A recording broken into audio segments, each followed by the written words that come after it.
The teacher missing from Cold Springs Elementary. Parents in Placerville still mention a teacher who left her classroom keys on the desk, stepped into the breezeway, and vanished. The building sits north of Main Street, where the oak trees break the summer wind and buses idle near the loop. Afternoon bell lines faded under traffic noise, while a janitor rolled a static-scarred cart toward the multipurpose room. No one noticed anything unusual until the office printer kept spitting forms long after the halls went quiet. Her name in district rosters is Janine Clark, 34, fifth grade teacher, in town to finish a contracted year. She rented a small studio south of Broadway, reportedly quiet, and kept a habit of walking to work before sunup. Colleagues described careful lesson plans stacked by week and a folded cardigan tucked inside a drawer near the class library. County file from 2009 shows a previous placement in Humboldt County with satisfactory notes and no disciplinary flags. On a warm Thursday in late May of 2019, the office clock read 3:20 when dismissal wrapped. Several students returned for forgotten lunchboxes, one parent asked about reading logs, and buses pulled away. Janine signed the dismissal sheet, placed 2 graded packets in a labeled bin, and told the secretary she would lock up. Dispatch logs later noted a routine call about a stalled sedan on Placerville Drive, unrelated, around the same window. The custodian that week was Arthur Mendez, 57. Night shift, on site to prep the gym for a community meeting. He said he saw Janine cross the breezeway with a manila folder under one arm, moving toward the staff room. He remembered a quick wave and a half smile, nothing hurried, and a quiet hallway where the trophy case hummed. His statement says he kept mopping by the south doors until the wax turned even and the clock hit 4. At 4:15, according to archive notes kept by the principal, a substitute teacher named Erin stopped by the copier. She noticed the machine running with no one nearby, pages in neat stacks, and a sticky note asking to refill paper. The sticky note showed Janine's looping script, though investigators never confirmed the note's exact time because the ink bled slightly. Erin said she refilled the tray, gathered the stacks, and left them on the counter under a laminated safety poster. State records show the district uses a keycard system that logs exterior entries, though interior movement remains untracked. The card assigned to Janine recorded entry at 6:51 that morning, and no exit swipe appears that afternoon. Investigators cautioned that propped doors near the breezeway could bypass the system, and some locals claimed staff sometimes did that. Maintenance logs mention hinge repairs on the east exit, possibly encouraging the practice when the wind pressed hard against the frame. A parent volunteer named Samuel Wright, 41, delivery driver, on-site to stack donated books, offered a different recollection. He carried 2 boxes toward the library when he heard a short conversation from the staff room that he could not parse. He saw a figure in a blue jacket by the vending machine, not a teacher he recognized, facing the window. He did not see Janine, and he reported the detail only after reading a notice requesting timelines the following Monday. Investigators mapped movements on a campus diagram printed from county archives using colored pins to mark estimated positions and times. The staff room window faces a small garden where students grow tomatoes, and a service gate opens toward the back lot. Security cameras cover the front entrance and the bus loop, leaving the service gate and breezeway without recording. Some locals claimed a camera once watched the breezeway, though budget minutes do not confirm any equipment there during that year. Janine's sedan remained in the parking row closest to the flagpole when deputies arrived around 7 after a delayed call. She kept a reusable water bottle in the cup holder and a spiral notebook on the passenger seat with math notes. The engine was cold and the windows were cracked a finger width, which is common when classrooms run warm in May. A small tote in the back seat contained graded essays bundled with twine and a paper marked for revision. Her phone pinged the tower near Bedford Avenue until 4:27, then showed no further activity that day. A records technician later explained that coverage drops inside certain parts of the building, especially near the inner hall. Investigators never confirmed whether the device powered down or lost battery because the handset was not recovered. The district retains a bring-your-own-device policy, which complicates retrieval of carrier details without a separate order. County file from 2009 includes an older missing person from the same district, though the circumstances differ widely. That case involved a grounds worker who left during a winter storm and returned 2 days later without explanation. Some locals claimed a pattern, but the sheriff publicly said the comparison did not hold and records conflict on timing. The archived notes from that earlier incident emphasize exhausted staffing and slow road clearance rather than campus conditions. A neighbor at Janine's complex told deputies she heard footsteps outside the unit around 5:45 that morning. She described keys clinking and a short cough, which matches a routine Janine mentioned at a staff wellness meeting. The neighbor did not see anyone that afternoon, and she thought Janine would attend a training on the following day. That training appears in district calendars, location marked as the county office, which aligns with emails recovered from the principal's account.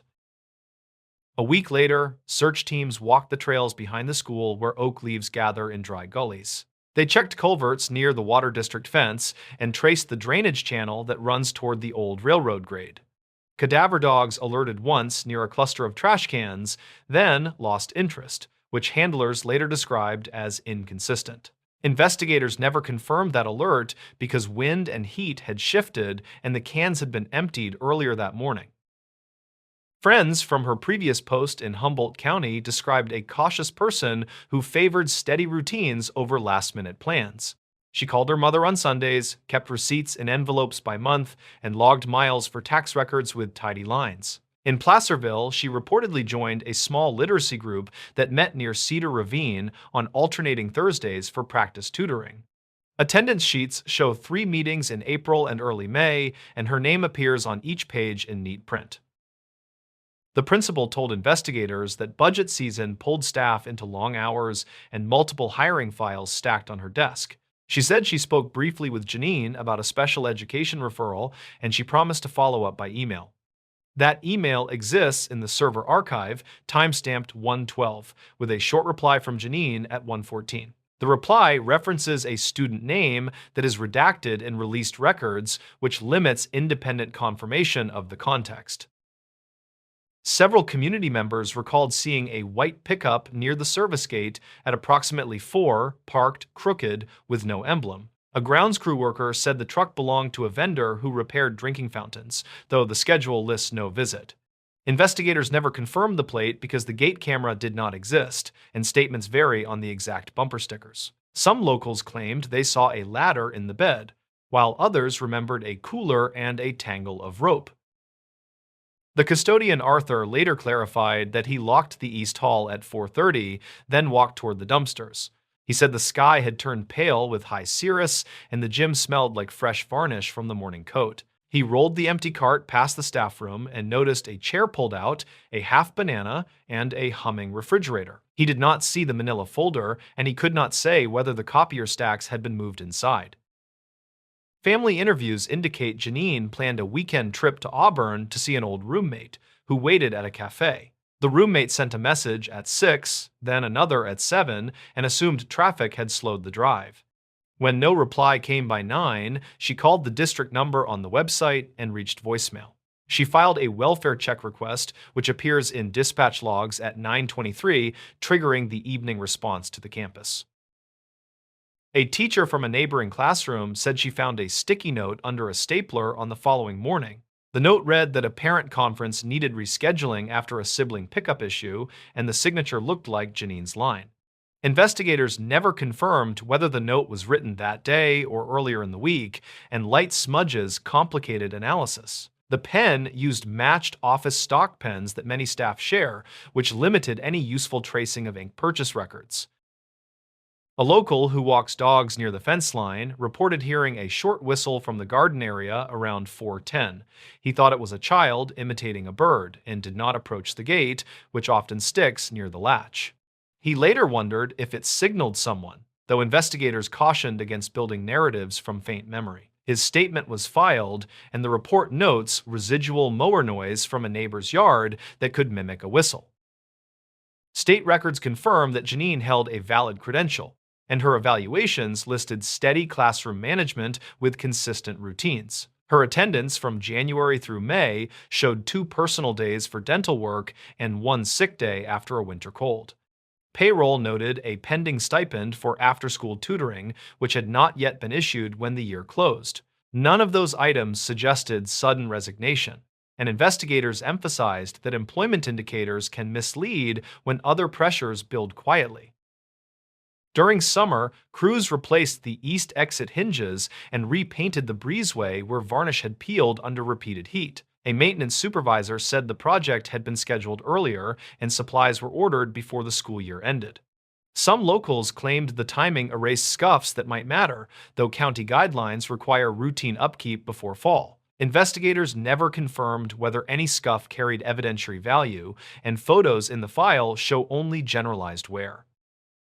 In September of that year, hikers reported a neatly folded cardigan near a turnout on Mosquito Road beyond the river. Deputies collected it and noted size and label, which aligned with a brand Janine favored in photos from field trips. The cardigan carried no traceable tag to the store, and rain had passed, which softened any residue on the fabric. The lab report listed indeterminate results, and records conflict on whether the color matched one seen in her classroom drawer. A tip line produced calls about a blue jacket figure seen near the staff room, but descriptions varied by height. One caller remembered a limp, another mentioned a ball cap, and a third thought the zipper shone under fluorescent light. Investigators compared the accounts, and they never confirmed whether those details refer to a single person or several passers-by. The vending machine vendor list showed restock on Tuesday, not Thursday, which complicates assumptions about who lingered in that corner. As the year turned, the district reassigned the classroom and boxed the remaining supplies for storage in a locked cage. A new teacher unpacked the math notebooks after winter break and found a roster with penciled updates beside surnames. The updates match Janine's handwriting according to a reading specialist who trained with her, though the date line is blank. The specialist gave a statement that she last saw Janine at lunchtime on Thursday, standing by the copy room doorway. A brief item ran in the local paper referencing a missing teacher, and it led with courteous language about community support. The article cited the sheriff and the principal with spare quotes, and it named the school without giving the address. Comments online drifted toward speculation about roadways and footpaths, which investigators discourage when maps can mislead. That caution appears in archived notes from early briefings, and the phrasing repeats across updates released over the next months. By spring of the next year, the case summary condensed into a timeline that begins with the morning entry swipe. It lists classroom activities through dismissal, notes the copier running, places Arthur in the South Hall, and places Samuel near the library. It marks the unverified blue jacket sighting, the unlogged service gate area, and the sedan parked by the flagpole when dusk settled. Then the line ends with the phone ping drop and a blank field where investigators wrote pending until further leads arise. Some locals claimed they saw her hiking on weekends near Cronin Ranch, yet trail cameras never placed her there. Others believed a rideshare picked her up near the loop, but state records show no relevant trips in that time. Theories about staff conflicts appear in informal threads, and investigators never confirmed any disputes that fit the timeline. The available documents lean toward quiet routine turning into absence, and the file holds that shape without stating a cause. The district still keeps her name in older newsletters stored on a public folder that parents browse during enrollment. There are photos of book fairs and science night tables, and in one image, she adjusts a poster while students grin. None of the images show unusual visitors, and timestamps land months before late May, which narrows their significance. The folder remains a reference point for volunteers who remember that spring and for families who ask about the old garden. The classroom has new posters now, and the breezeway smells like wax again when summer arrives and heat rises. Children run toward buses, teachers wave with clipboards, and the office printer chugs through permission slips that stack on the counter. A sign near the garden asks people to keep the gate closed, though the latch still feels loose on windy afternoons. The story remains mostly paper and recollection, anchored by dispatch logs and sober lines that leave the ending open. The stories. Night guard who logged footsteps, no camera recorded. The night it happened, the security office at the old Westmore shipping depot smelled like dust and burnt coffee. According to shift logs, a 42-year-old guard named Dennis Halbrook clocked in at 11:30 p.m. and wrote a short note. Asterisk. Routine patrol. Clear floor. Humid tonight. Asterisk. He was the only guard on duty. By dawn, his chair was empty, his flashlight was lying under the main stairwell, and the building's cameras, 8 of them, showed nothing from the hours between midnight and 2. Westmore had been a Rust Belt landmark since the late 1970s, a concrete maze of loading bays and silent conveyor belts on the edge of a quiet Midwestern town. Dennis had worked there for 7 years, divorced, reliable, usually quiet. The kind of man who showed up early and read old paperbacks during breaks. That night was supposed to be uneventful, just a standard walkthrough before the building was scheduled for renovation. Around 12:10, he logged a line in the duty notebook kept beside the monitor screens. Asterisk. Footsteps on mezzanine catwalk, West Wing. Checked cams, no feed, asterisk. A minute later, asterisk. Still hearing it, will inspect, asterisk. That was the last thing he ever wrote. The plant's internal system backed up video every 6 hours. When investigators reviewed the footage from the mezzanine camera, the feed cut to static precisely at 12:08. Other cameras kept recording fine until 2:30, showing only flickering lights and empty halls. A maintenance worker named Harold Cortez arrived early that morning to replace fluorescent tubes on the ground level. He found Dennis's flashlight lying on its side, beam still weakly glowing, and the notebook open. No sign of struggle, no torn fabric, no blood.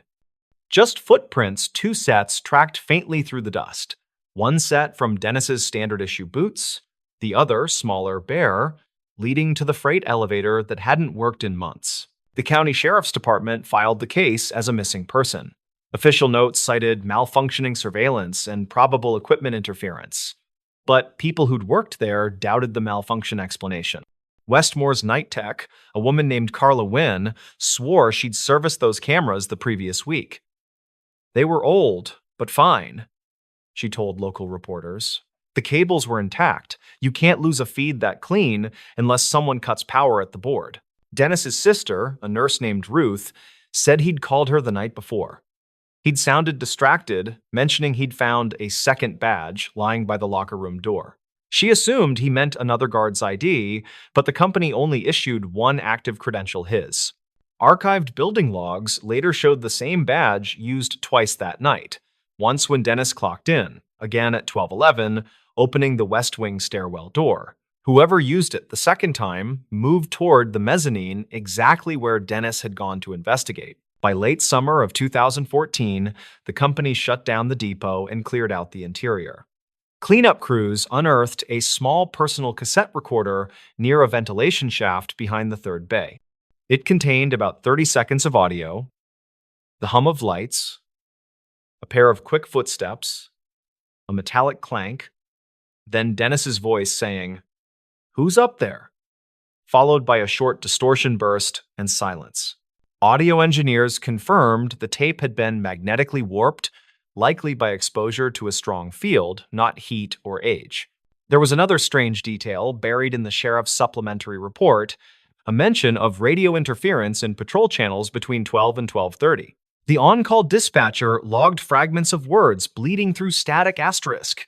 Northgate, lights out, he's still here. Asterisk.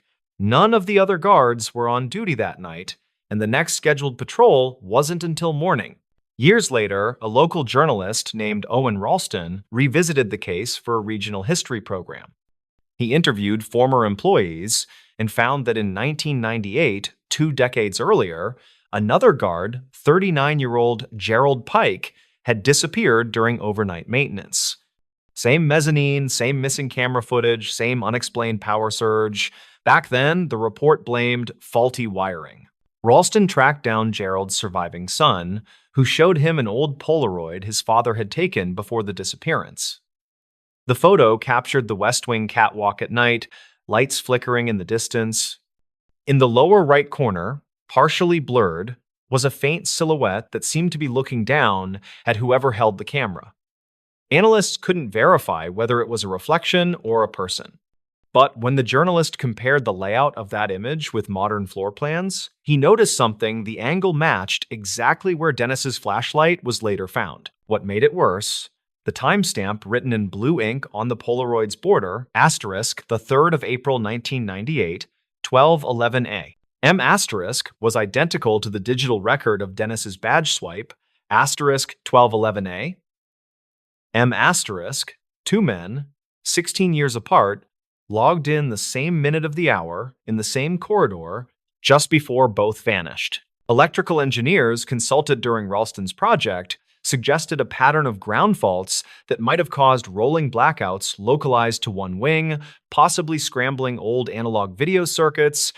It could explain the synchronized failures, but they couldn't explain how both guards' ID logs and physical traces pointed to motion beyond any camera's field. In late autumn of 2021, the depot site was finally demolished. Before the demolition, a volunteer archivist named Leah Torres cataloged remaining items from the security office for the county museum. Inside a rusted filing cabinet, she found the original duty notebook sealed in a plastic evidence bag.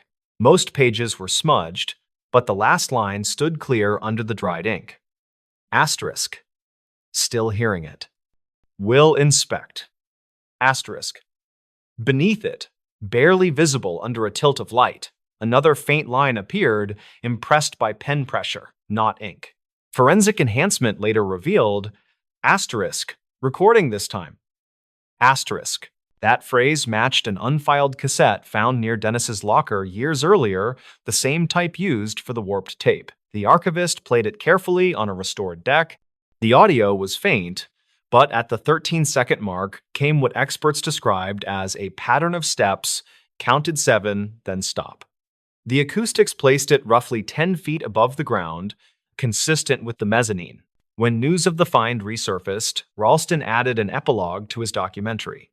He pointed out that both the 1998 and 2014 incidents shared one quiet constant. The security logs always mentioned footsteps, but never the echo that should have followed in a steel-floored building.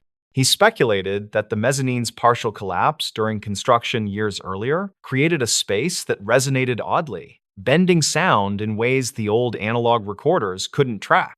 Maybe, he said in the closing narration, what Dennis heard wasn't someone walking, but the building replaying itself. The official record lists Dennis Halbrook as missing, presumed deceased. No remains were ever found. The West Wing mezzanine was melted down with the rest of the metal. Today, the old depot grounds are a parking lot for long-haul trucks. Drivers who park overnight sometimes mention hearing boots pacing above the asphalt when the wind picks up, though there's nothing there, just open sky. Local radio traffic still gets random interference near mile marker 32, short bursts that resemble a steady rhythm of footsteps. At this point, the facts that remained were simple. Two guards, years apart, logged the same minute, heard the same sound, and left no image behind. The rest, whatever it was, stayed between the missing frames of a camera that never recorded and a notebook line that never should have been there. The stories. This roadside photo changed the search in minutes. They called it a routine missing person search, and for most of that morning, it really felt like a routine search. A line of cars idled along a two-lane highway, and a handful of volunteers moved like slow clock hands through brush. Kira Duvall was 31, and she worked nights as a paramedic who could not stop reading maps. She took a personal day to help because she had patched hikers before, and she knew how fast heat turns hours cruel. Her plan for the day was simple and responsible, and it fit the tone of the briefing. She would work the southern fence line, check culverts, and log anything that looked out of place with a phone photo. The county sheriff had warned everyone about trespassing, and a deputy repeated the same rule in a firm voice. The missing man was named Owen Brackett, age 42, and he worked as a crane operator at a quarry north of town. Owen had left a garage sale with a box of tools, and a neighbor reportedly saw him turn toward the state highway. His sister filed a report after unanswered texts piled up overnight, and dispatch logs showed a welfare check on his small rental. He was not inside, and the bed was flat, and two mugs sat near a drying rack like small sentries. Kira walked that fence line with a volunteer named Bryn, who carried a bright orange notepad and a quiet focus. They talked little, and they moved in a steady pattern that felt almost like work at the station. The sun hummed through the haze, and cicadas made a loose electric sound over the ditch water. At 11, a deputy waved everyone toward the gravel pullout near the Mile 11 marker sign. He wanted to regroup because the northern team had found a set of shoe prints near a culvert and needed space. Kira capped a water bottle, and Bryn checked the notepad, and they headed in with a slow trot. The meeting was short and clipped, and it held its shape like a sturdy box. The prints matched the size the sister described, and they angled toward a tree line that cut the field like a zipper. A drone team would scan the shadowed area, and everyone else would shift south by 2 miles and reset. Kira slid into her dusty sedan and checked her phone before moving, and that choice bent everything. A community page had started filling with posts, and a moderator had asked locals to send any roadside footage. One post sat near the top with a lot of comments, and the author had written a single line, "Is this him? Or am I seeing things?" The photo showed a shoulder of road near a farm stand, and a compact truck with a dented tailgate. A person stood beside it with a box in his arms, and the blur of the face did not help much. The timestamp showed yesterday at 4:12, and the location tag used a generic label. Bryn leaned in and squinted because the light was hard on the screen. Kira took a screenshot, then another, and she pinched the image until it turned blocky and awkward. The truck bed had 2 items that did not fit a garage sale box, and that was the first small tap on the door of her attention. One looked like a narrow metal rod wrapped in tape, and the other looked like a folded bag with a reflective stripe.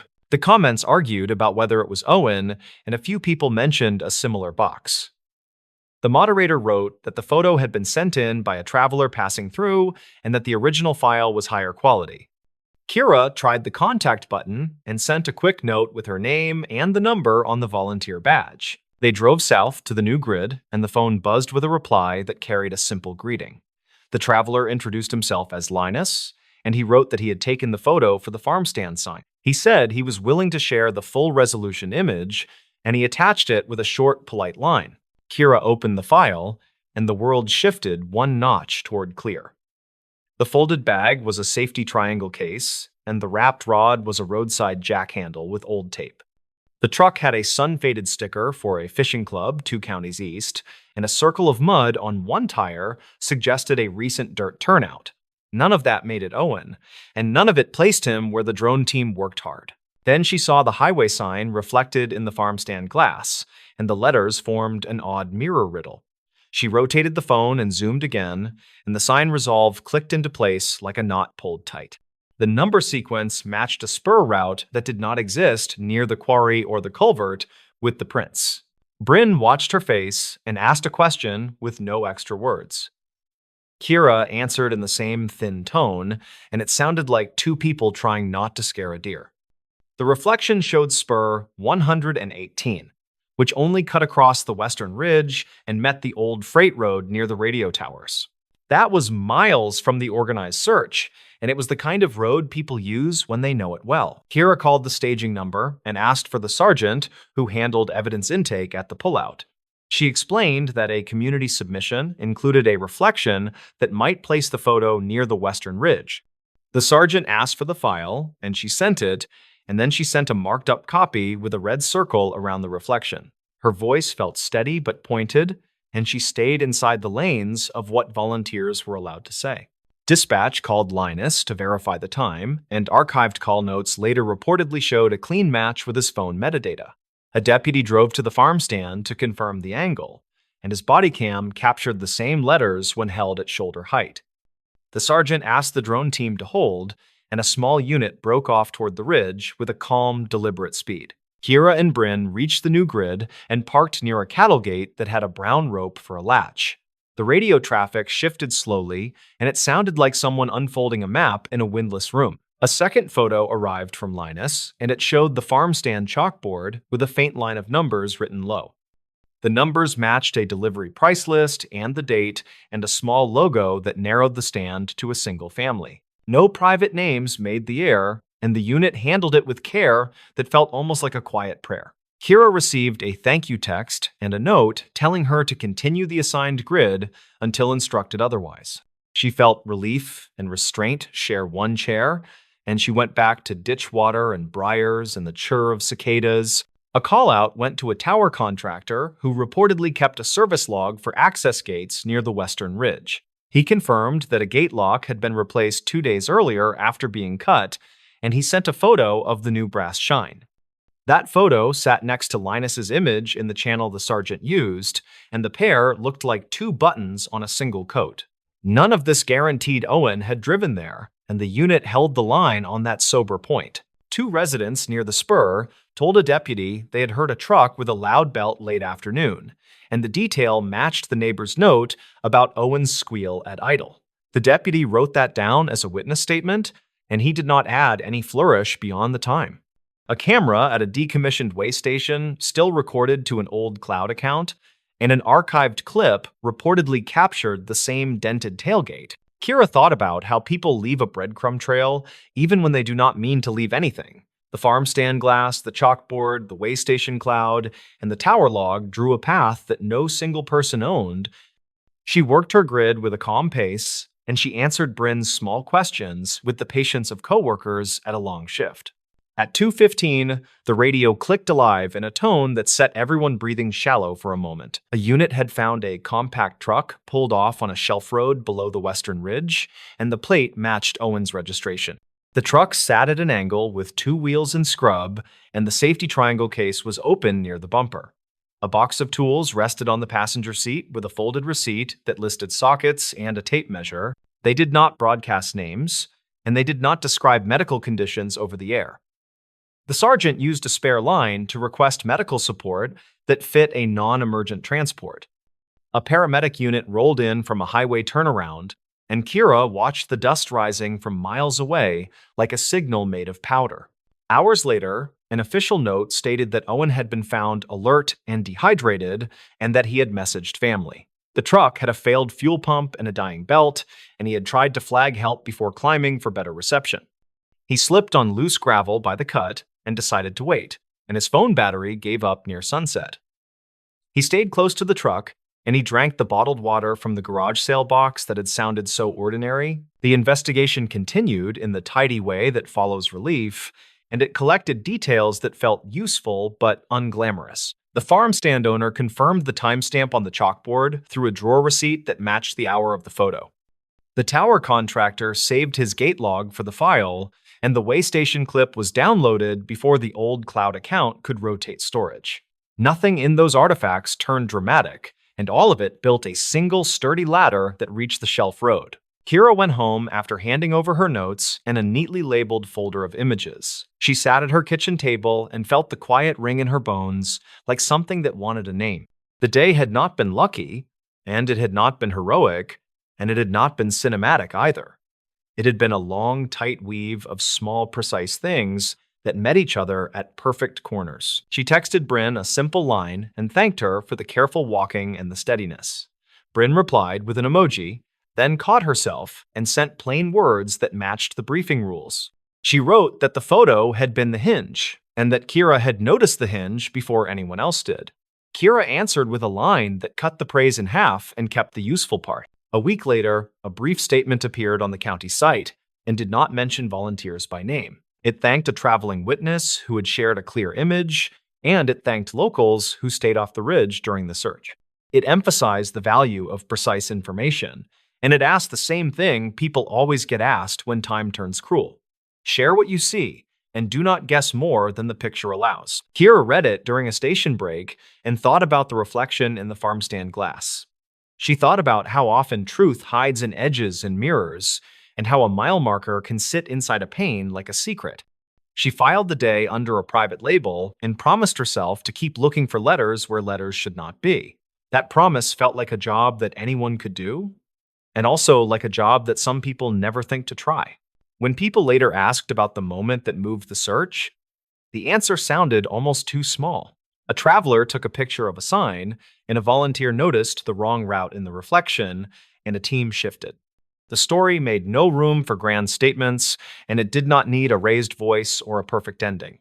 It needed an image, a circle of red pixels, and a ridge road where a truck sat angled like a held breath. Owen went back to his routine, and a friend reportedly drove him to a mechanic who understood old belts. He brought a pie to the farm stand as a thank you, and he kept his name off any posts that asked for a retelling. The family put the box of tools back on a garage shelf, and the receipt curled into a corner like a tidy leaf. His sister changed his phone charger for a tougher cable, and she set an alert for check-ins that would not nag. Kira kept working nights, and she drew grids in her head while folding gauze or checking vitals and stoplights. She believed in documents, and she believed in witnesses, and she believed in plain, ordinary pictures that steal a detail. She did not frame it as fate, and she did not call it anything with a shine. She called it paying attention, and she let the phrase sit like a low, steady light behind her ribs. Some stories end with a headline, and some stories end with a sentence that barely dents the air. This one ended with a screenshot, a small glass reflection, and a map where a wrong turn finally made sense. The title that made the rounds sounded dramatic, and the truth behind it stayed comfortably simple. A roadside photo changed the search in minutes because someone looked twice and then told the right person fast. The stories. Night Guard, who followed footprints beyond the bridge. The first prints showed on a cold night when the river smoked and the closed bridge let out a slow iron groan. Frost held the gravel in a crust, so every step someone took across the municipal yard snapped like thin glass. MrBallen worked nights because he liked quiet places and because the warehouse paid overtime when storms rolled in. He was 41 by the last week of January, and he kept his thermos on the dash while he did his rounds. His plan was simple that night.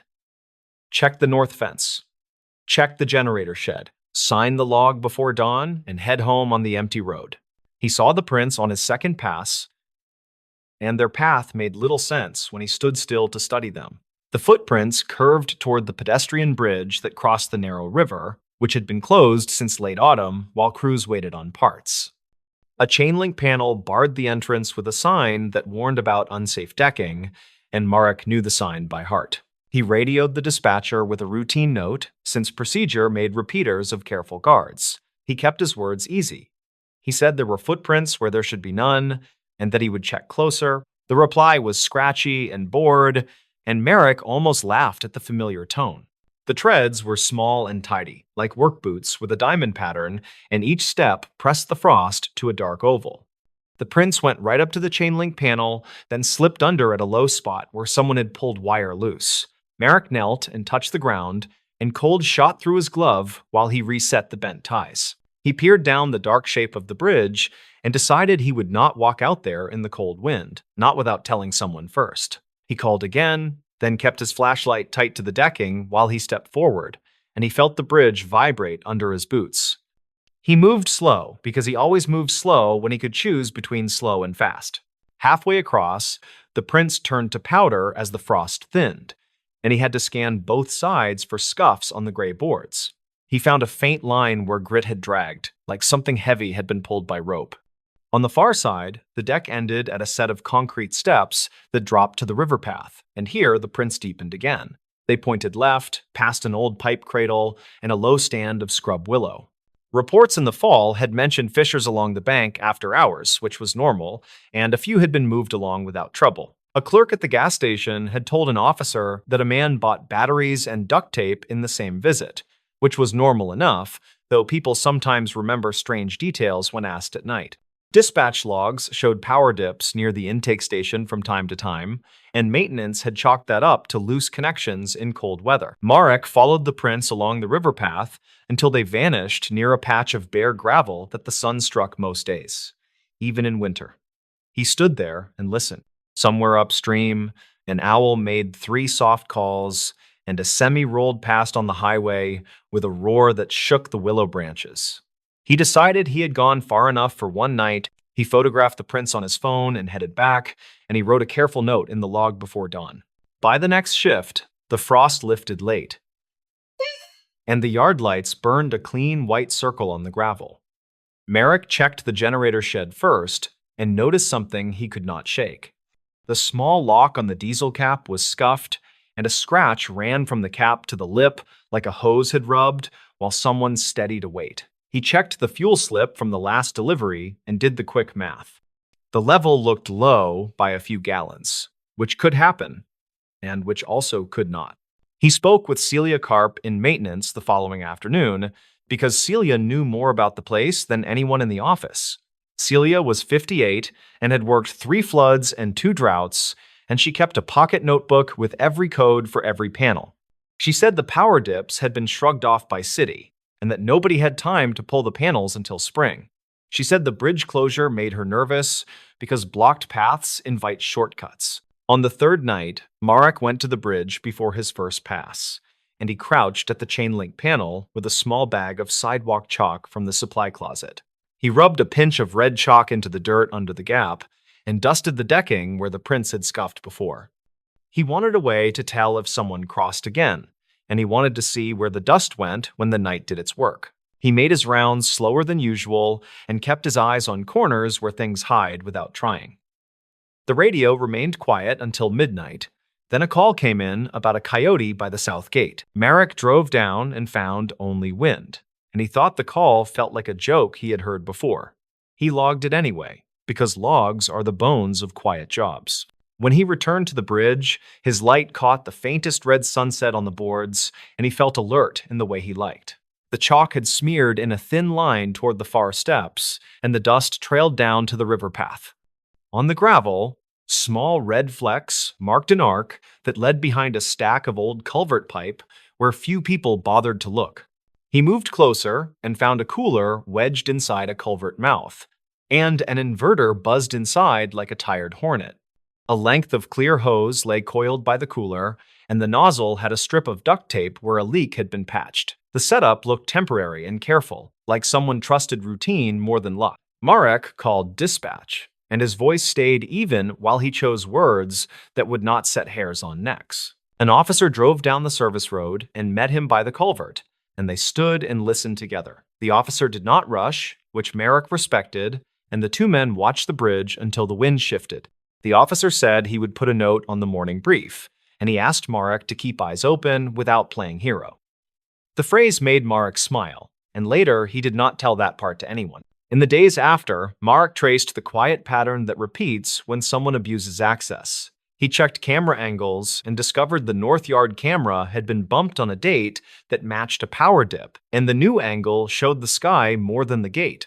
He opened the back of the housing and found 3 screws missing, which was always a tell. He measured the footprints with a scrap of tape and got the same length each time, which told him the walker was careful with steps or else was one person always.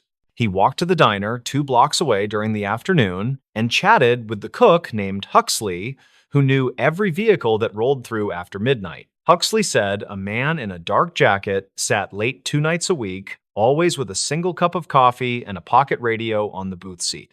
Huxley said the man tipped exact change and left when the freight trains crossed the river, which happened near the time Marion Street patrol cars swapped shifts. At the yard, a temporary guard from an agency had been filling 2 nights that Mark traded away for overtime on weekends. The temp signed the log with 2 letters and a quick crooked line. The initials were H and P, which matched about 1,000 people and which could match none. Marek did not care for suspicion as a hobby, yet he did not care for coincidences when fuel levels fell in quiet inches. He sat in his sedan before shift and went through old notes in his glove box where he kept manuals and photocopies.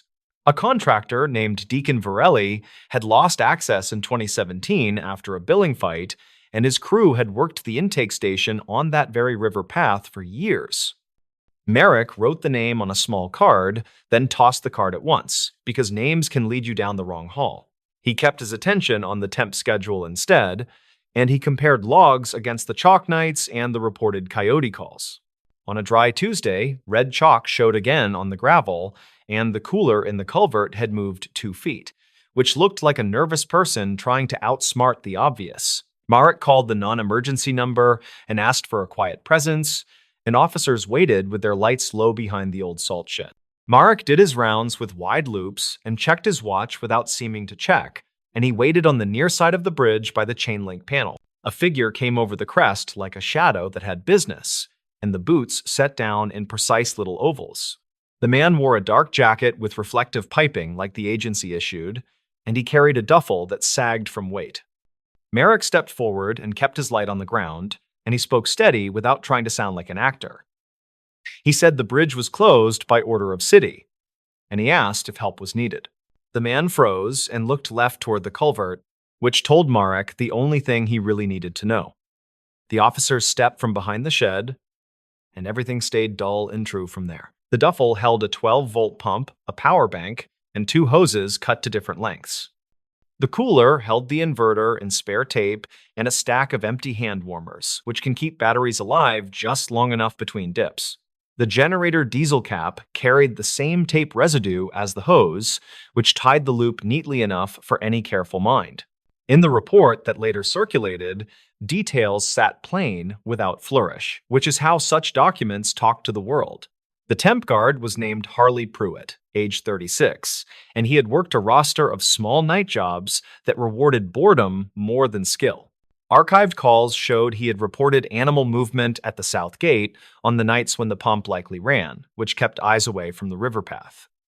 Store security footage from across the highway reportedly showed a man matching his build, buying duct tape and batteries on a schedule that matched power dips at the intake station. Celia came down with a wrench the following morning and replaced the generator cap, and she tightened every panel on every camera while humming through her teeth. She shook Merrick's hand with hard gratitude, and she told him the thing she always tells the new ones.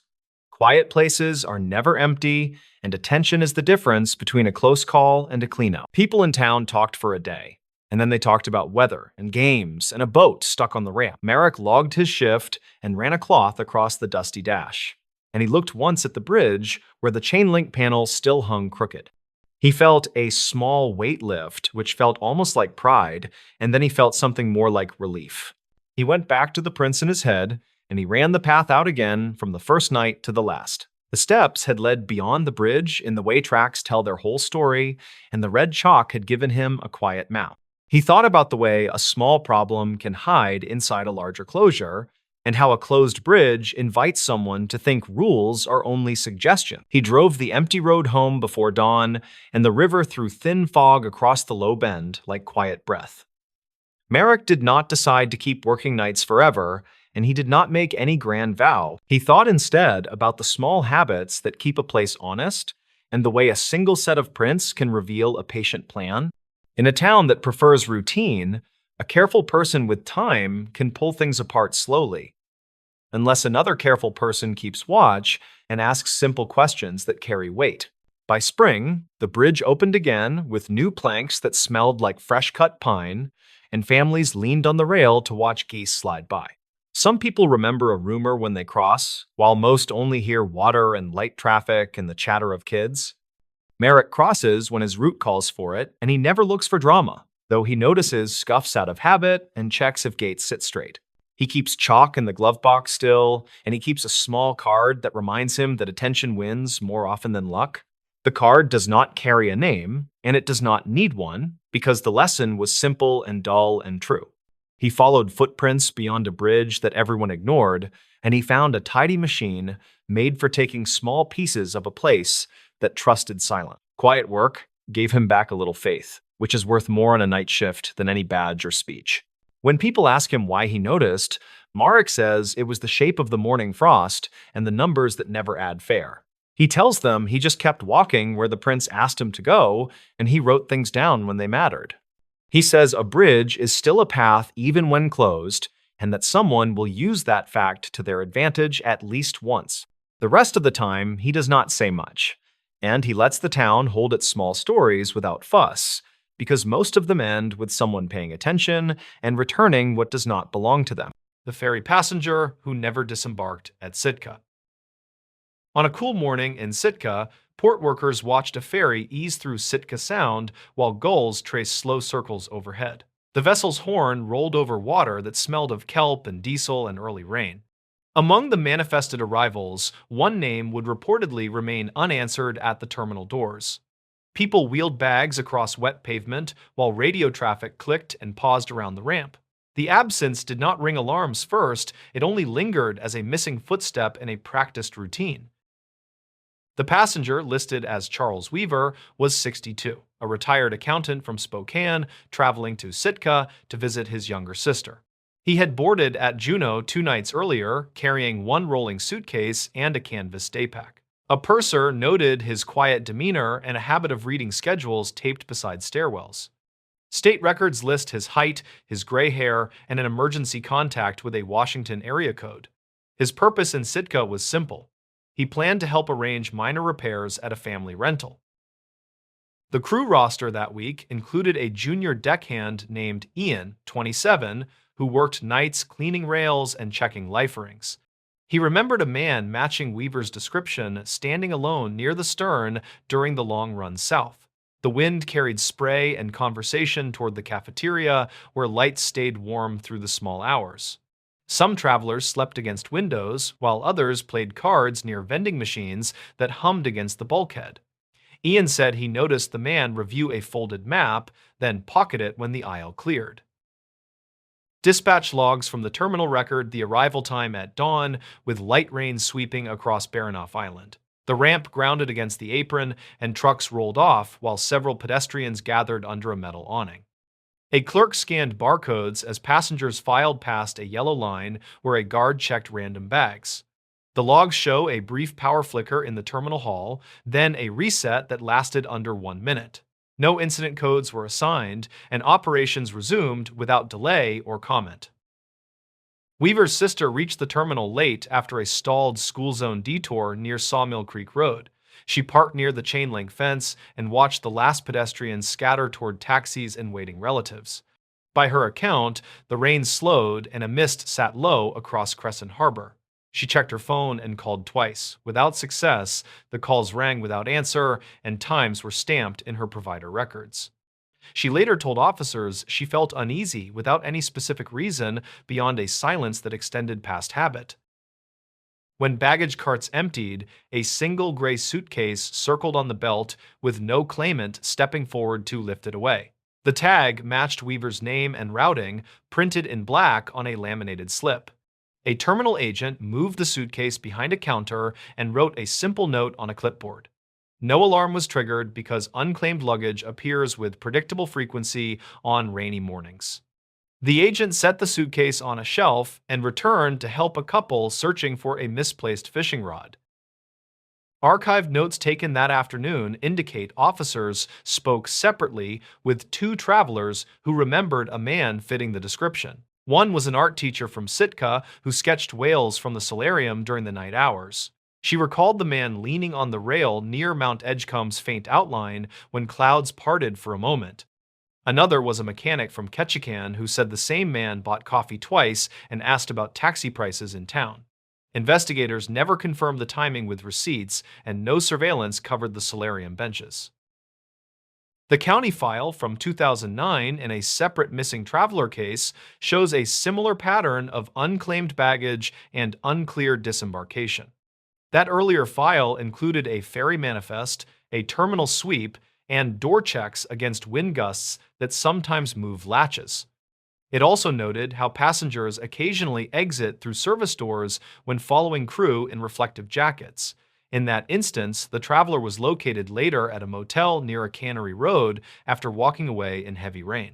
Investigators compared the patterns, yet the Sitka details failed to line up cleanly.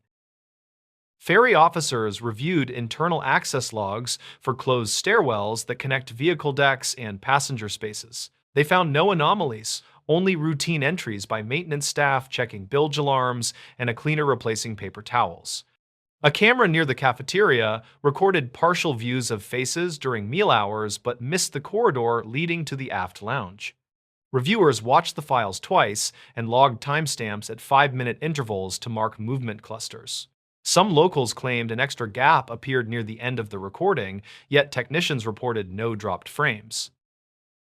At midweek, state records show officers walked the shoreline on both sides of the terminal looking for disturbed kelp lines. The tide had fallen quickly after the ferry's docking, leaving slick rocks and sand flecked with broken shells. They checked ladders, pilings, and fenders for fibers or scuffs that might indicate contact with clothing or bags. A harbor patrol boat swept the inner channel while rain stiffened from the south and visibility narrowed along the hills. Nothing turned up beyond a hat band caught on a cleat that belonged to someone else. Weaver's phone connected briefly to a tower outside town at a time that conflicted with the expected walk-off window. Analysts plotted pings against ferry timetables and decided the reading could reflect device drift under poor weather. A later attempt to triangulate from neighboring towers gave no additional certainty for the immediate period following docking. The device never registered a data session in Sitka proper, and voicemail remained unchanged for several days.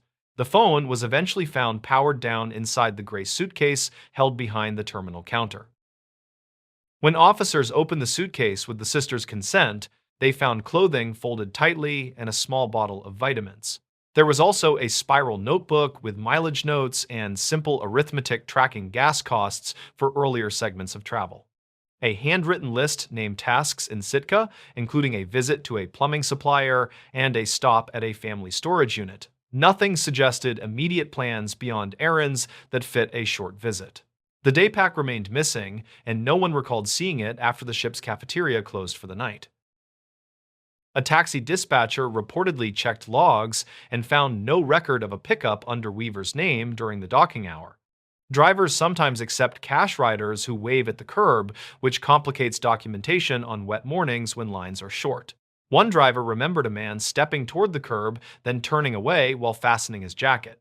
The driver could not establish the face, and weather limited the view through the windshield that kept fogging despite the fan. The report noted the uncertainty without assigning weight, and the lead stayed open. Some locals claimed the man left the ship early through a service door when the deckhands repositioned chocks around wheel wells. Crew statements conflicted on door status because procedures allow short openings during shifts and quick closures afterward. A safety officer said those doors close against air pressure that resists casual pushes from the outside. He added that wind can trick hinges and create sounds that resemble latches when traffic moves on the ramp. Investigators never confirmed external access during that window, and the theory remained a line in the file. Searchers walked the footpath toward Totem Park, checking benches and thickets where travelers sometimes paused to adjust bags. Rain lifted briefly, and a weak sun set bands of silver across Sitka Sound, while ravens scolded from cedar branches. A groundskeeper reported no new camps or discarded bottles that would suggest a hasty stop. Officers spoke with staff at a nearby cafe who said the morning trade moved quickly with fishermen and hospital employees. No one recalled a man drip-drying near the heater or holding a map with ferry schedules. The sister called relatives in Washington and asked about any change of plans that might redirect the visit. None were reported, and bank activity remained consistent with a careful traveler who used small cash purchases along the route.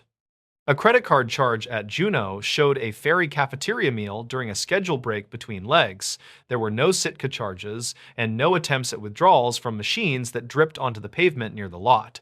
The pattern suggested momentum toward Sitka, then a full stop without financial movement afterward. Investigators checked hospitals and clinics for admissions, matching Weaver's age and description during the week after arrival. No patient aligned with his file, and air ambulance logs listed unrelated cases tied to remote villages and fishing accidents. The harbormaster distributed a brief notice to smaller docks asking attendants to report unattended bags. A trooper walked through a gear shop and asked about any customer who seemed lost or wet beyond the usual rain. Staff could not connect the details to a specific person, and the inquiry ended without a lead. A month later, a hiker on a trail above the Indian River claimed to see a jacket sleeve tangled near a root. Officers climbed the slope and found a torn piece of nylon that had weathered through 2 storm cycles. Fabric comparators could not match the weave to Weaver's clothing because the suitcase sample lacked similar material. The location strained the timeline given the docking hour and the limited paths out of the terminal. The note entered the file under unverified observation and did not change the working summary. When analysts wrote their concluding memo, they listed elements that aligned with a simple failure to disembark through the usual doors. They paired those with elements that resisted such a reading, including the phone found later with no tower contact in Sitka.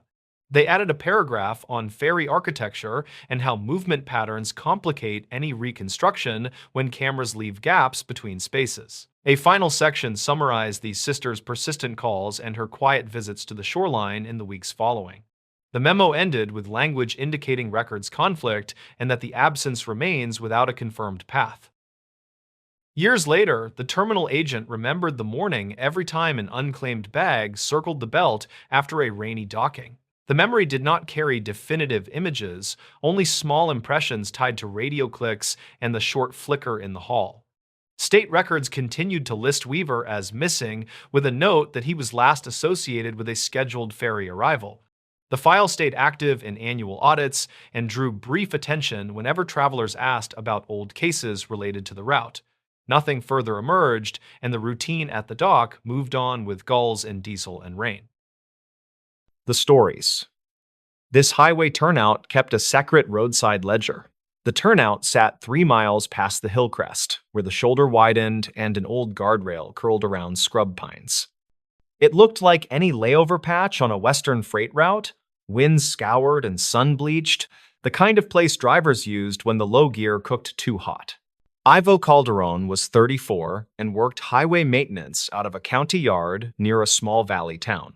He had the steady patience of someone who counted reflectors at dawn, and he kept a pocket notebook for bolts that liked to work loose.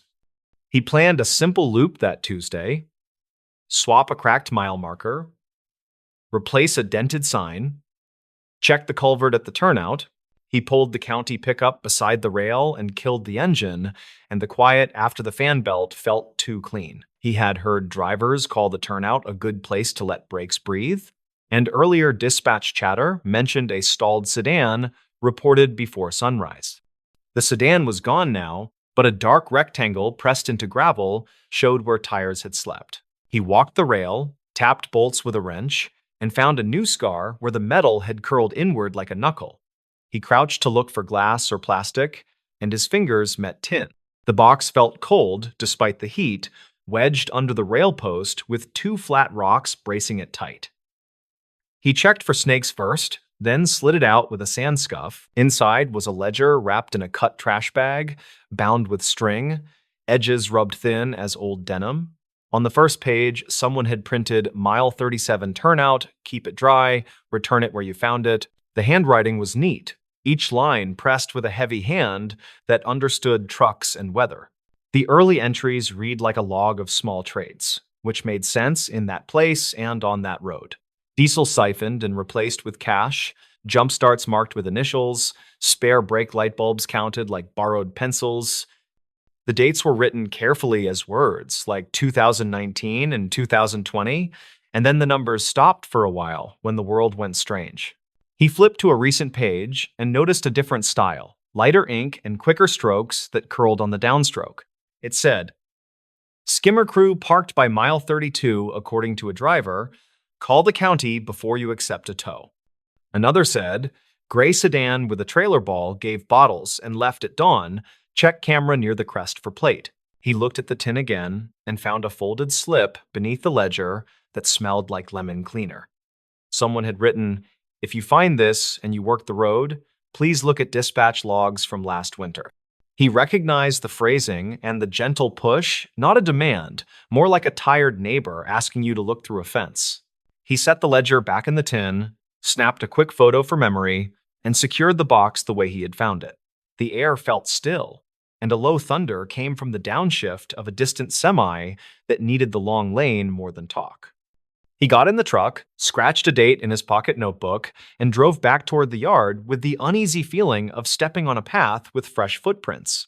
In the office after lunch, he pulled archived calls on the shared computer, which the crew used for storm maps and shift swap. The log from late winter listed a cluster of calls around mile 30, with drivers reporting a 2-truck team that arrived fast and unasked. One entry used the word predatory, which was rare in casual notes, and another mentioned cash prices on a scrap of paper. He kept reading and saw a note from a county deputy about skimmers on card readers at a nearby fuel plaza. That plaza sat between the crest and the river bridge, where drivers like to grab coffee and plug in sleepers to keep a steady chill. He printed the page, then printed the call clusters, and wrote the turnout mile in the margins because he trusted his own ink. The next morning, he returned to the route early with a thermos and a camera that clipped to the dash like a square eye. He planned to change a reflector near the crest and let the camera watch the turnout. Nothing secret, just habit dressed as curiosity. The road held a thin fog that looked like breath on glass, and the pines below the rail felt damp enough to keep a secret. He parked, waited a few minutes, and watched a box truck pull in slow with brakes sighing like someone settling into a couch. A woman climbed out, mid-40s, hair tied back, shoulders set like someone who carried more than straps and ratchets. She checked her wheels, knocked her lugs with a bar, then walked to the guardrail with a mason jar wrapped in a towel.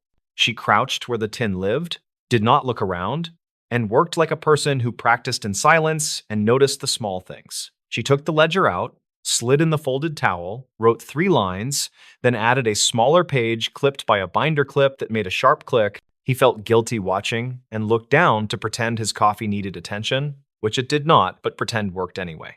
He waited until she left, then pretended to check the culvert again, this time with a small shovel that made the roll feel official.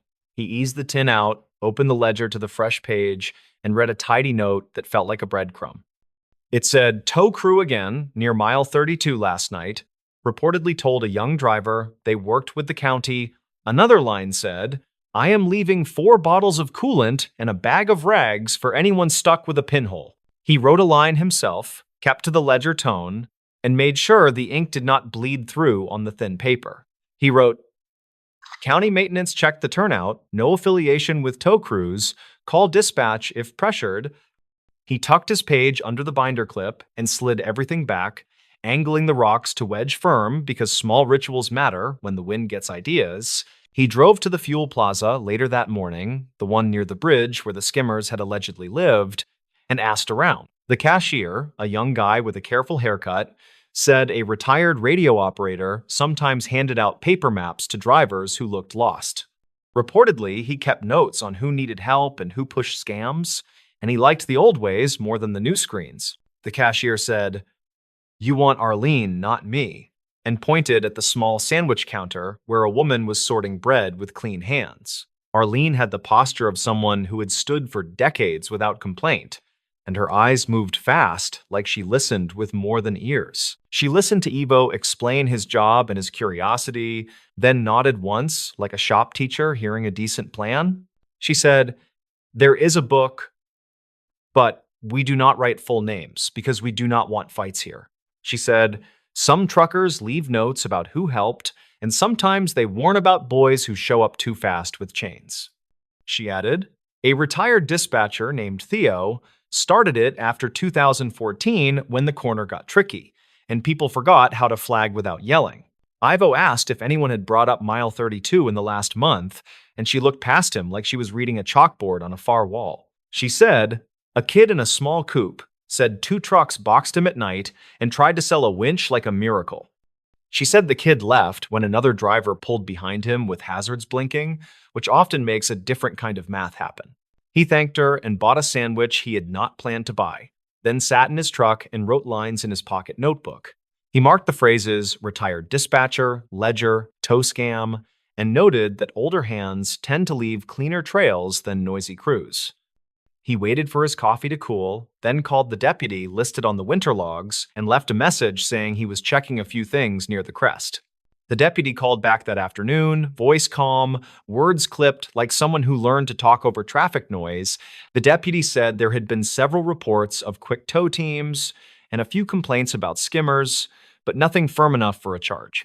He added that a neighbor near the climb heard engines idling around midnight often, and his dog growled the way dogs do when a rhythm is wrong. Ivo returned to the turnout at dusk with a reflective vest and a flashlight because nothing good happens when you pretend the dark is friendly.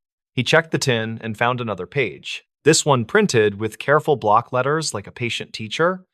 It said, "If you need to know, check the gate camera on the service road above the crest and ask for last January." He knew the service road, a narrow cut that served a radio tower, and a wind monitor the county refused to replace. The gate had an old camera that fed a shared system, which logged plates and headlights more than faces and worked better than anyone expected. He sent a request through the county portal and asked for January footage from late night hours, and the reply came with a link and a warning about file size. He watched the clips after dinner on the break room monitor because the screen at home had a cracked corner he never fixed. In one clip, the turnout sat dark and empty until a pair of flatbeds eased in like wolves that knew the fence lines. Minutes later, a small hatchback rolled to a stop, hazard lights pulsing a tired heartbeat, and the flatbeds moved as if pulled by the same string. He watched the first driver step out and talk with quick hands, then watched the second driver circle the hatchback like it had a scent. A third vehicle pulled in and stopped behind the hatchback, a high sleeper with long antenna wires and an American flag sticker on the lower door. The hatchback backed away slow, then faster, and left the turnout with the sleeper following, which made the flatbeds idle in place. Next, he watched late January. And this clip hurt because the rain made everything shine like a wet stage where actors forgot their lines. A refrigerated trailer pulled in with smoke from one wheel, a soft gray that looked almost polite until it thickened at the edges. Within minutes, two figures worked the hub, one with a small extinguisher, one holding a flashlight, steady and calm, even as the smoke turned rude. The next page of the ledger joined the footage in his mind and made something click that felt like a seatbelt slipping into place. The page listed a night where a driver named Ash met a retired radio man who carried a milk crate of fuses and flagged traffic by feel. It said Ash made it to the next exit and left a case of water behind the rail as thanks, and the radio man refused cash with a stubborn grin. He started to suspect the ledger was not only a list of favors or warnings, but a quiet schedule for kindness that traveled under the grid. The binder clips held more than paper, they held little runs of trust, and a handful of people had decided the turnout would be a tiny town square. He still had to connect the tow crews to something more firm, or at least line up a clean path between names and nights. He reviewed the January footage again, then compared timestamps against dispatch logs, and found a gap where a call had been recorded but then labeled incomplete. The call preview mentioned a shaky voice saying 2 trucks had blocked a lane near mile 32, and another voice saying help was already on the way. The logs showed no county units listed, and the note ended with line dropped, likely lost signal.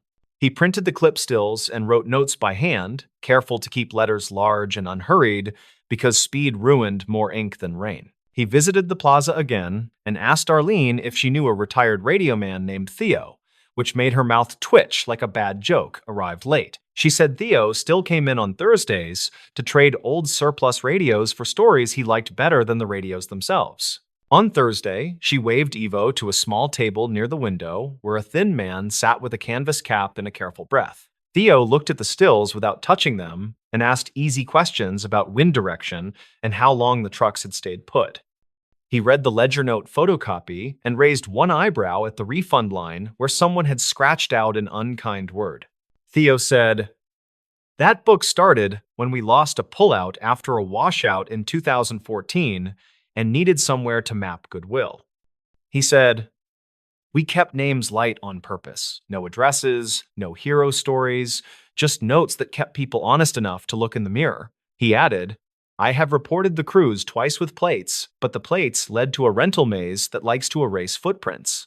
Ivo asked if Theo would mind adding a line that county maintenance knew the ledger existed, and Theo nodded once like a metronome. He wrote in a tight script, "County eyes know this book and prefer its honesty, no affiliation with any tow company."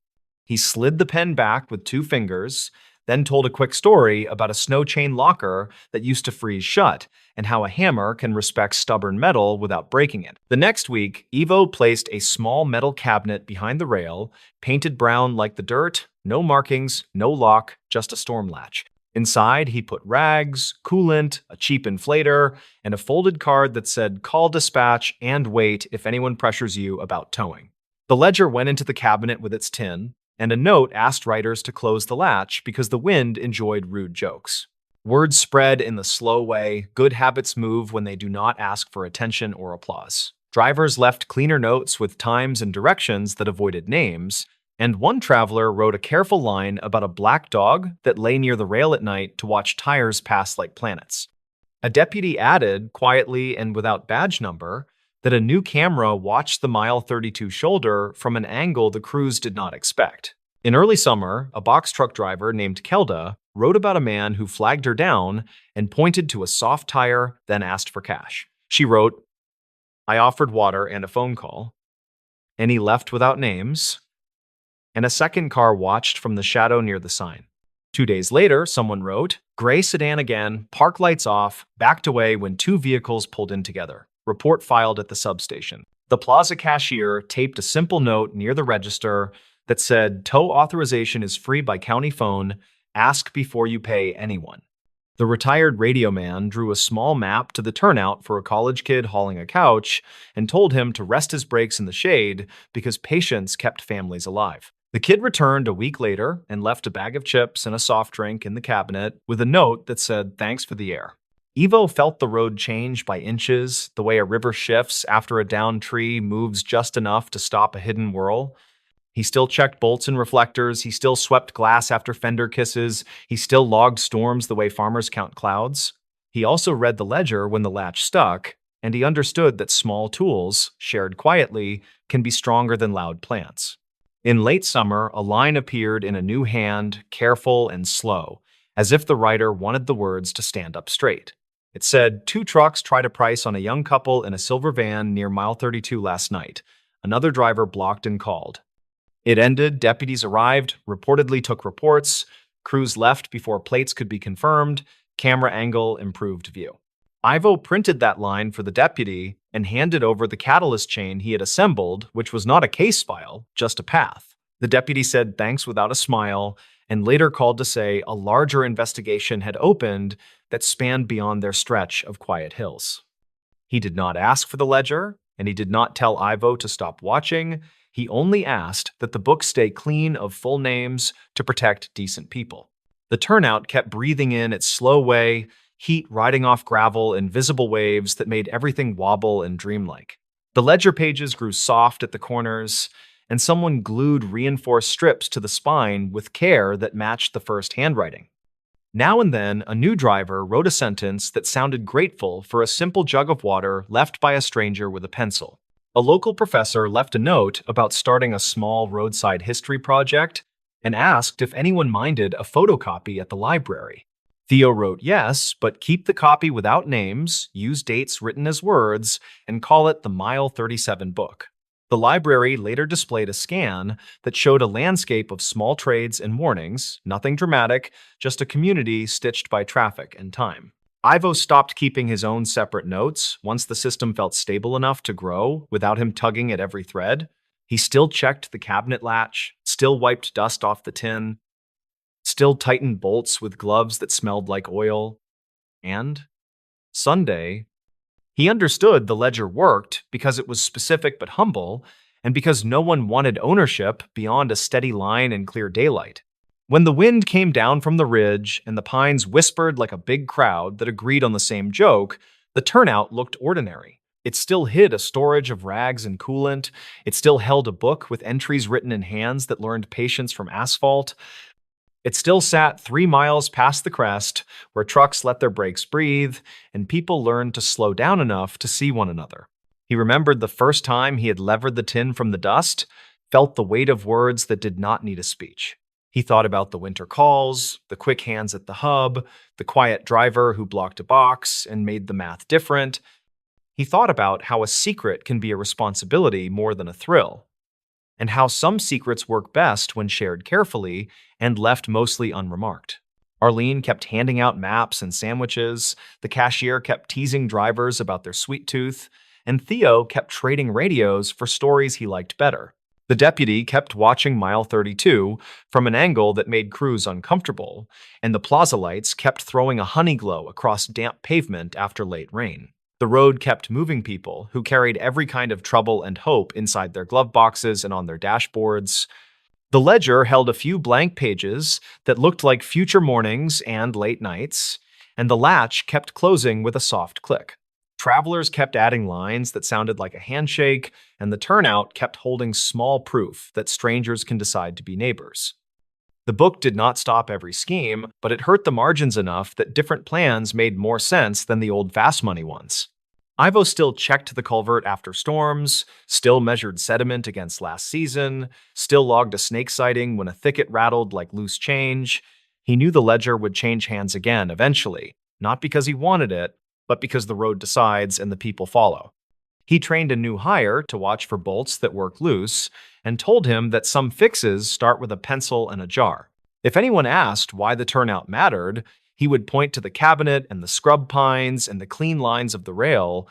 He would say that a book of simple favors became a ledger of safety, and that safety looked ordinary until you added up the lines. He would not mention names, and he would not tell a single hero story, because none of it needed that kind of shine. The highway kept its stubborn rhythm, and the ledger kept its quiet balance, and both felt honest in a way that made sense. The secret was not really a secret anymore, not to the people who needed it and respected what it asked.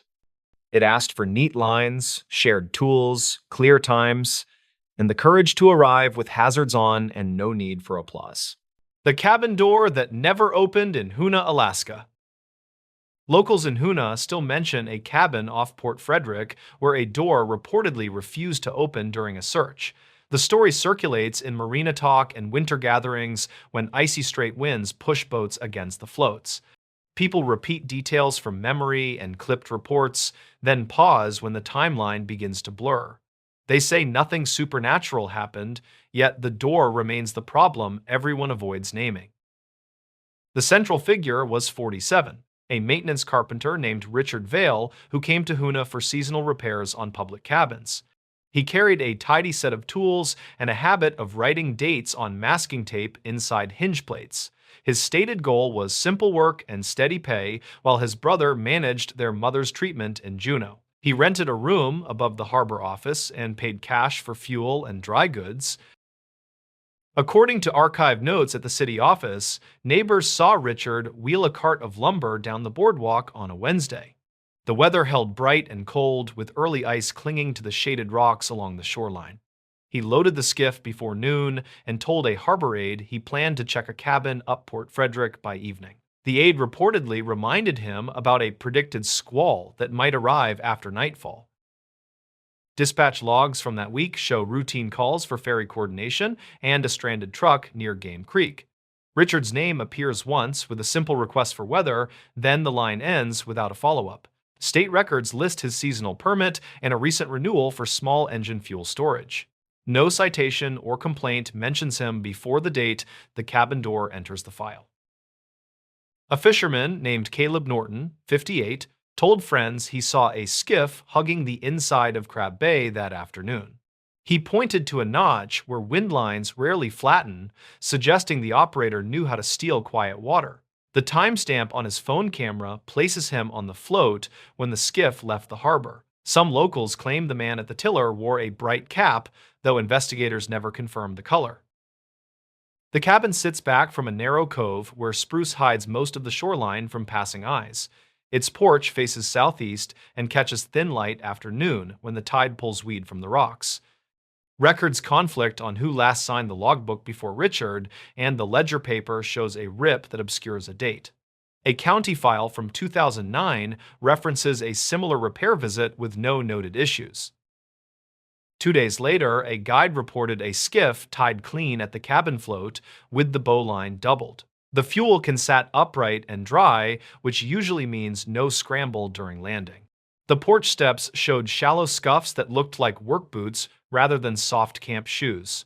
A hammer rested near the threshold with tape labels cut into neat strips. When the guide tried the door, he told officers it would not open past an inch at the latch. He felt no chain, but something firm stopped it before the inward swing could clear. The windows were closed and filmed with salt, but showed no obvious shapes inside. Investigators later wrote that pry marks were absent and the hinges looked normal from the porch. A wildlife officer named Hannah Ruiz, 33, reached the site after a short run from Whitestone Harbor. She logged light surf, weak rain, and a steady outflow that pushed the skiff sideways at idle. Her notebook says the latch plate aligned true, and the strike pocket showed no splinters or shims. She wrote that sound carried strangely in the trees and seemed to return from the far bank after each shout. They removed the hinge pins and tried to lift the door straight, which should release a standard interior catch. The slab rose a thumb's width and settled again as if trapped beneath by a weight. Hannah recorded that the floor gap showed only darkness and left her uncertain if a rug wrapped the threshold.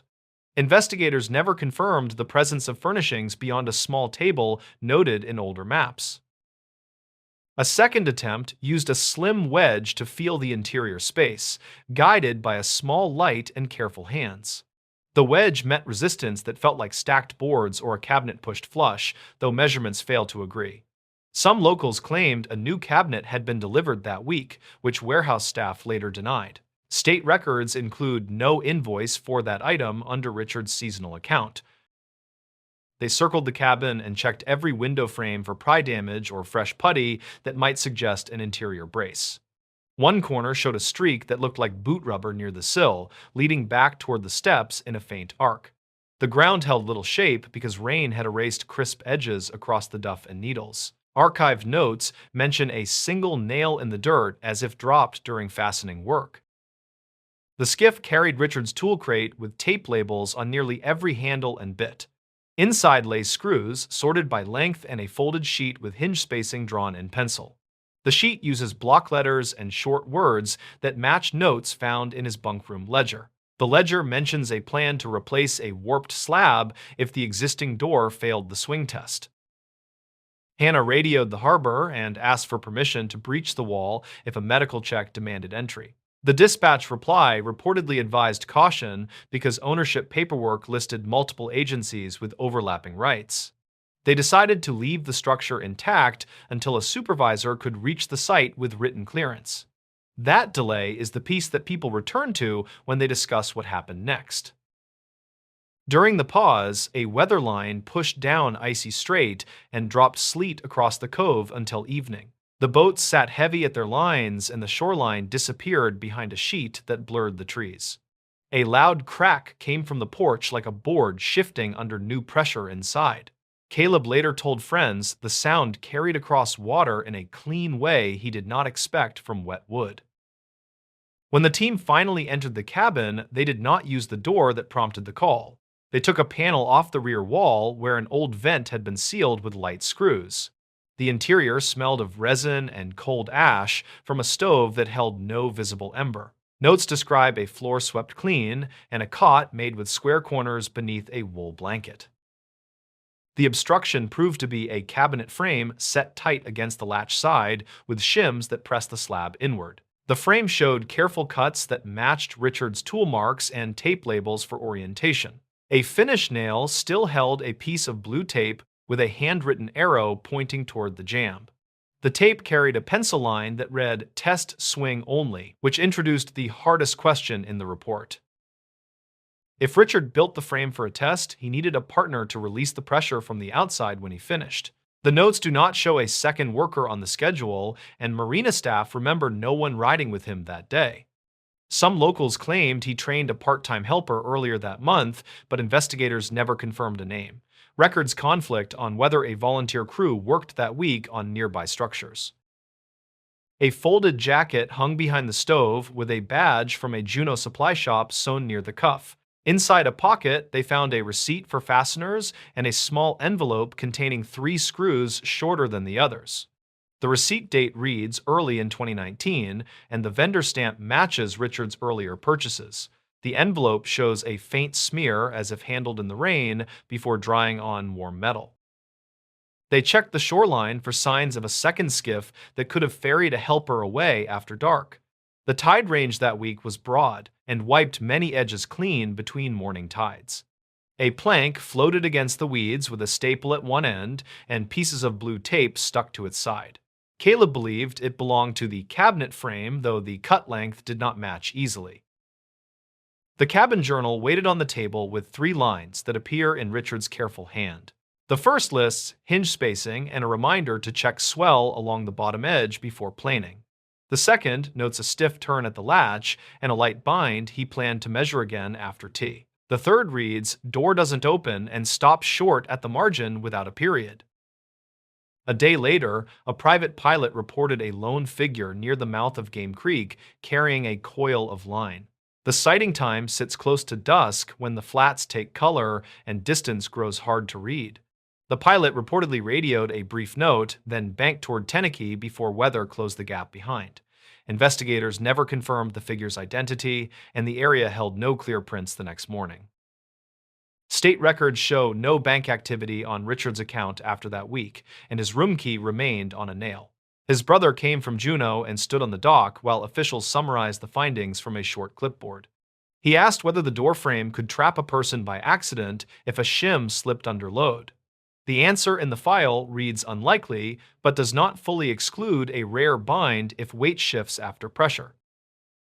A volunteer searched the shoreline toward Spassky and found a glove caught in alder a short walk from the cove. The glove matched the brand in Richard's crate, but showed different wear along the thumb where tape leaves residue. Some locals claimed the glove looked left-handed and too small for his grip. Investigators never confirmed whether Richard owned a second pair stored in the bunkroom drawer. County file copies include a note from 2009 describing a temporary brace for a door that stuck in spring. The brace used scraps and marked measurements similar to the recent cabinet frame that blocked the latch. The old note says "remove before occupancy" in small letters with a circle drawn around the line. The circle looks faintly like Richard's habit, though the comparison is not considered conclusive.